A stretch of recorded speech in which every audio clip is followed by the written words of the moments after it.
Alright guys, so I'm just going to make this video quick because I know I've been trying to figure this out for a while, and watching these videos of people talking for so long just really gets annoying because I just want them to get to the point.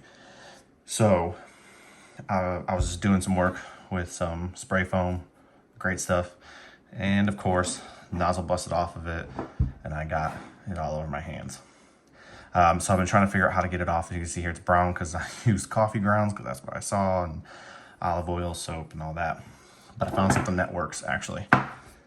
So I had an idea. Somebody said use a razor blade. Now before I show you this, do this at your own risk. I'm not gonna be held responsible for any injury that you may get. Even though I didn't cut myself, that doesn't mean you won't. It wasn't working. So I went and grabbed a razor. As you can see, I started doing it because it started working, so I wanted to show anybody else. And just shave your finger.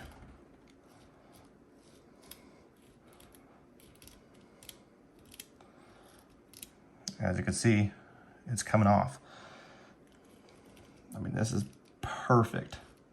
So it might not be quick, but all this other stuff I'm seeing of people saying use coffee grounds or acetone or alcohol, gasoline, I don't want to do all that.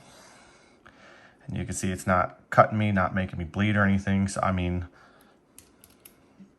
it's working. I would still be careful though. Go gentle. But look at that. It's coming off. So what I did is I just put some lotion on my hands first and then started shaving it. So hopefully this helps you guys out because I know how annoying this is. And definitely listen to instructions. Wear gloves. See you guys.